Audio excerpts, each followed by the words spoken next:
Okay, so I'm back with another video about how I might use an AI LLM to perhaps do a lesson. So right now I have open Logic and I'm going to have Gemini open. And it's the beginning of the year, and one thing I always do is look at the weekend before I go back to school. I look and see at the top 100 Billboard, Apple Music, and Spotify and see what the number one song is right now. And when I went to go look to see what the number one song was, it was this song, Golden, by Hunter X. Of course, I have no idea who these people are. And I didn't know if it was just the total K-pop thing or whatever. Found out from my son it's from a movie. But I did also find out, I wanted to know who actually wrote the song. So I opened up Gemini, and the first thing I asked was, I'll look at Gemini. The first thing I asked, what key is it in? What time signature? Who are the original composers? And what instruments are in the song? So I had listened to a little bit of it, and so it told me it's from the soundtrack from an anime song. So it gave me the key signature of G major and E minor. I wasn't quite sure about that. It has a 12/8 time signature, which gives it, so this assignment now I'm going to be is kind of checking the facts. That's what I'm going to call it. And I might use this assignment for someone in my digital music production class that knows a lot about music. And when I'm still giving the basics about diatonic harmony, etc., I'll probably give them this assignment where I'm like, put in a song, ask Gemini what I'm asking, what key it's in, the time signature, what kind of sounds it might use, and then try to recreate it.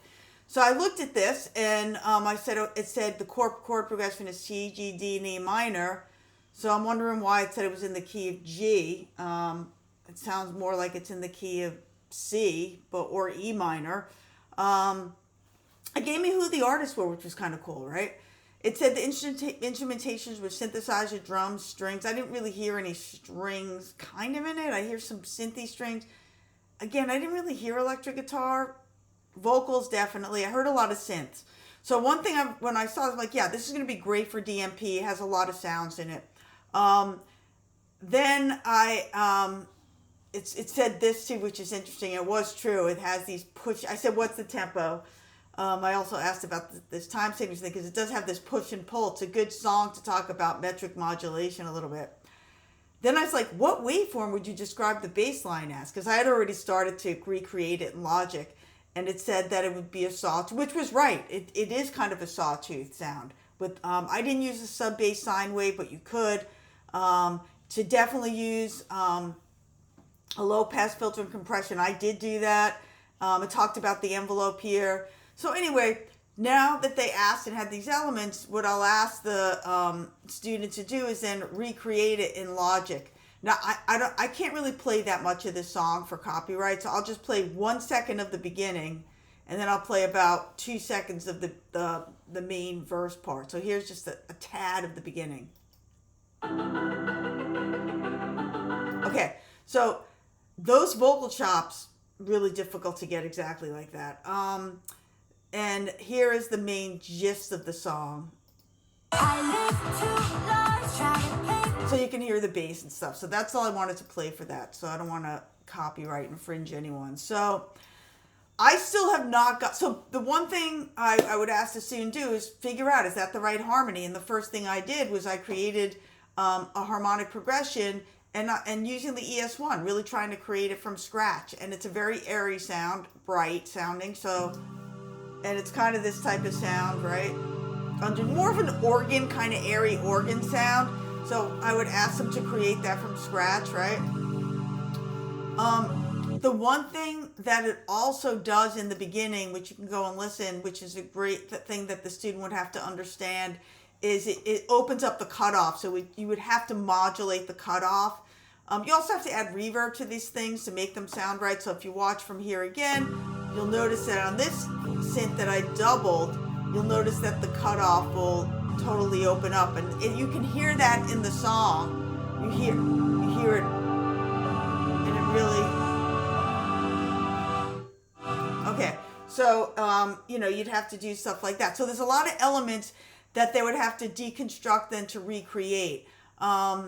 And again, with the bass line, as you heard, it said that it was, so I used the ES2, and I found a sound that I kind of like, but I tweaked it a little bit. I didn't leave it exactly the way it was.